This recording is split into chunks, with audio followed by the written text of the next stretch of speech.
네, 안녕하세요. 소상공인의 파트너 소파TV 신과장입니다. 7월 3일 날 정부에서 발표한 소상공인 자영업자 종합대책의 일환으로 중저신용 소상공인 자금이 신청이 내일부터 시작되게 됩니다. 그래서 안내 자료가 게시되어서 여러분에게 빠른 리뷰를 해드리고자 이렇게 찾아뵙게 되었습니다. 네, 일단 그 홈페이지의 공지사항의 직접 대출 보시면 글 게시번호 231번에서 내용 확인이 가능하신데요. 네, 파일을 다운받아서 압축을 해제하시면 파일이 3개가 나옵니다. 그 중에서 일단 내가 대상이 되는지 여부를 확인하시기 위해서 세 번째 PDF 파일을 열어주시고, 두 번째 파일은 이제 신청하실 때 사업 계획서 작성하실 부분, 그리고 첫 번째 파일은 여러분들께서 이제 대상 신청하실 때에 교육 이수를 해주시라는 그런 안내문입니다. 외부 공지용 중저신용 소상공인 자금 신청 안내 자료를 살펴보도록 하겠습니다. 네, 일단 간략하게 자금 신청 전에 유의사항이 있네요. 고의로 신용 평점 하락 시에 기존 및 신규 금융거래에 불이익이 발생할 수 있으므로 고신용자의 경우에 타 정책자금을 이용해 주시고, 자금 신청 전에 신용관리 교육을 필수로 이수해 주셔야 됩니다.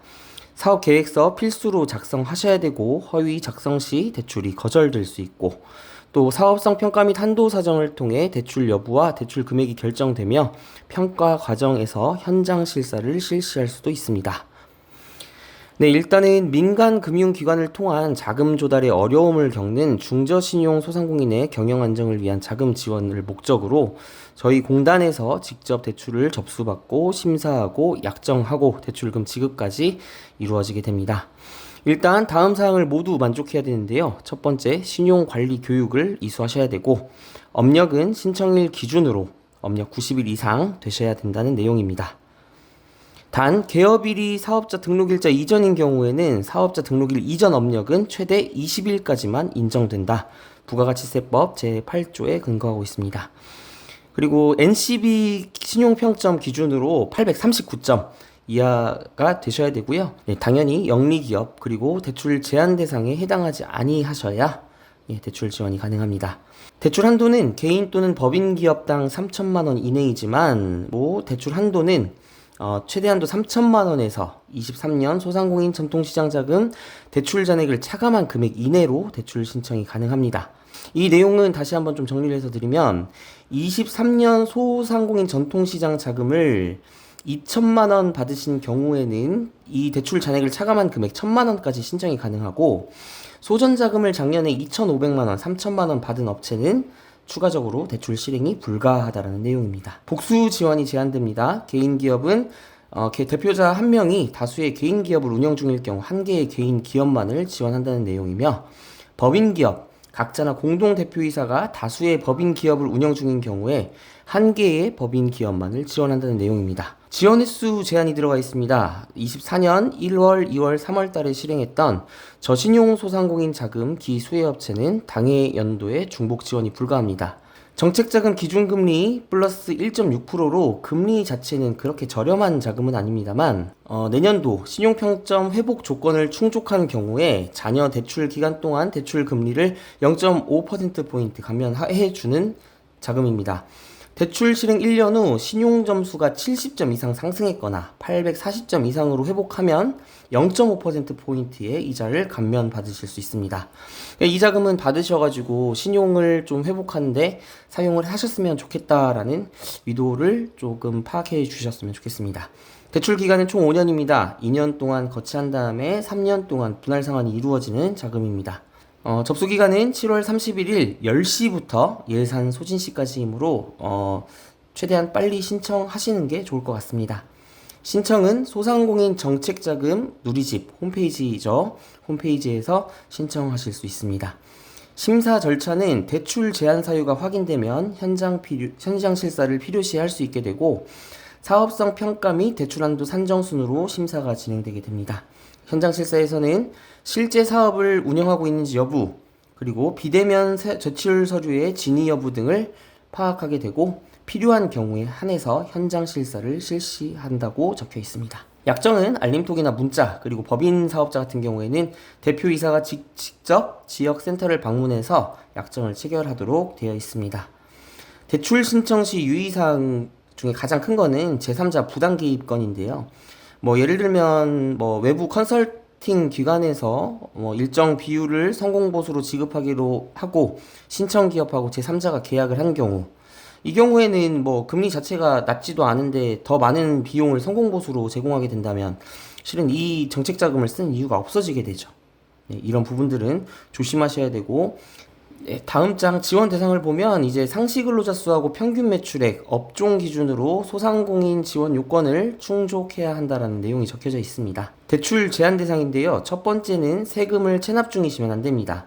하지만 징수유예 그리고 체납 처분 유예의 경우에는 대출 신청이 가능하도록 최대한 많은 업체한테 열어두고 있으니까요.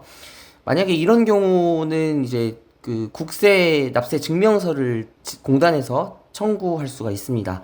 그래서 이 내용이 징수 유예인지 체납 처분 유예인지 확인이 된다면 세금이 체납으로 뜬다고 하더라도 정책 자금을 지원받을 수 있게 됩니다. 한국신용정보원의 일반 신용정보관리규약에 따라서 신용도 판단정보, 공공정보에 등록되어 있는 경우입니다.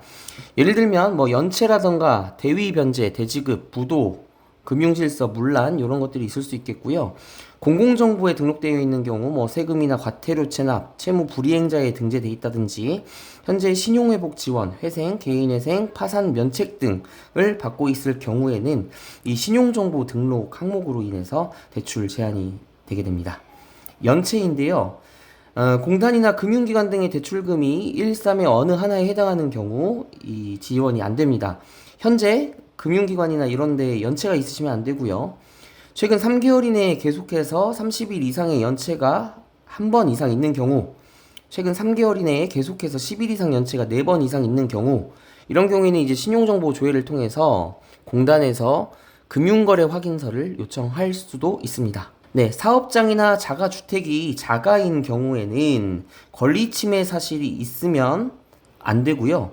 권리침해 사실이 해제되었더라도 권리침해 해제 시점이 3개월 이내인 경우에는 이 4번 항목으로 인해서 대출 제한 대상이 되게 됩니다. 네, 사업자가 당연히 현재 휴폐업 중이시면은 대출 진행이 안 되겠죠. 그리고 휴폐업 신고를 하지 않았지만 뭐 예를 들면 23년도까지 매출액이 있다가 갑자기 24년도 상반기 매출액이 없다. 그러면은 사실상 영업 중이라고 판단하기 어려운 경우가 될 수가 있겠죠.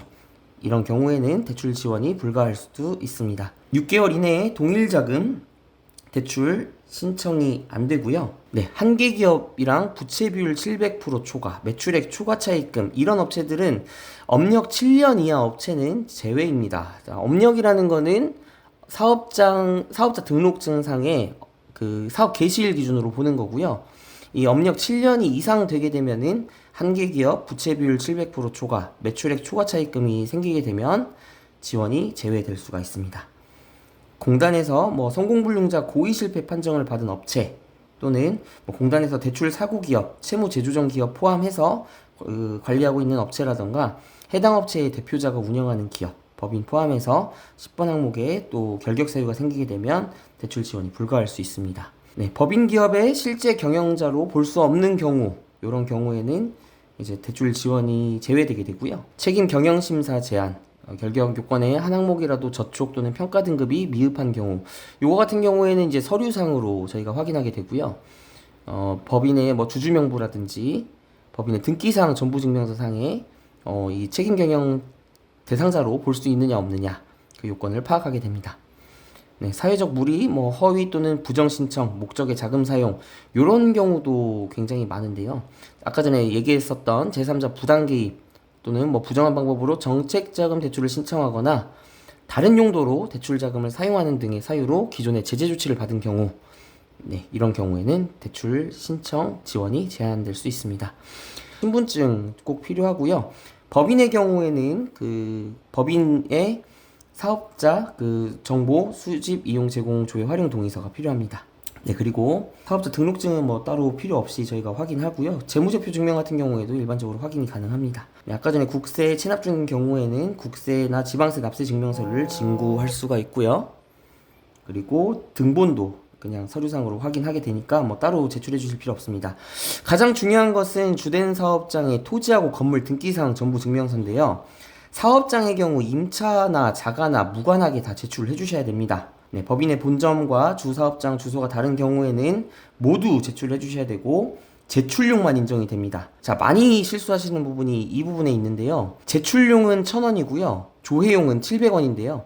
1,000원짜리를 꼭 뽑아가지고 첨부를 해주셔야 됩니다. 거주주택, 토지하고 건물 등기사항 전부 증명서, 거주주택 임대차 계약서 제출한 경우에는 등기사항 전부 증명서 별도로 제출해 주실 필요 없고, 대표자님께서 거주하고 계신 거주지가 자가다 하실 때에만 등기사항 전부 증명서를 제출해 주시면 되겠습니다. 서류는 다 1개월 이내로 제출해 주셔야 되니까요. 이 부분 잘 살펴보셔야 될 것 같습니다.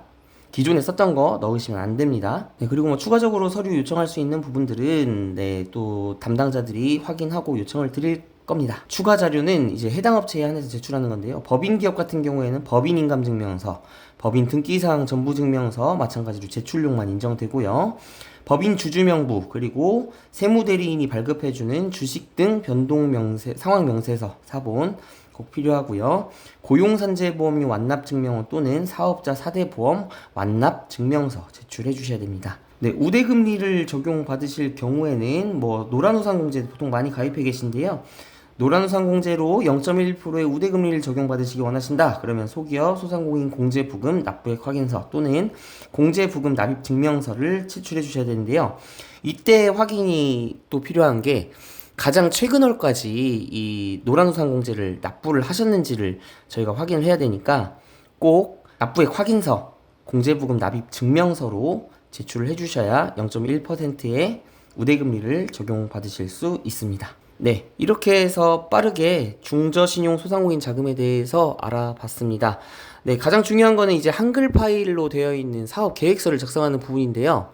예전에 그 시설자금이랑 운전자금으로 구분돼 있었을 때 대표님들이 시설자금 쪽으로 많이 이렇게 하셔가지고 좀 반려를 많이 했는데, 이번에는 시설자금 항목을 아예 없앴더라고요. 그러니까 그 사업 계획서 작성하실 때, 사업 현황표 작성하실 때에 옆에 참고欄이 있으니까요. 그거 참고하셔가지고 현재 하고 계시는 일에 대해서 좀 상세하게 적어주시면 좋겠습니다. 또 업체 대부분 보면은 음식점이라던가 서비스업 이렇게 운영하시는데요. 매출처는 그냥 일반 소비자 이런 식으로 적어주시면 되겠습니다. 네, 여러분들의 구독과 좋아요 많이 부탁드리겠습니다. 다음번에 또 다른 내용 가지고 찾아뵙도록 하겠습니다. 감사합니다.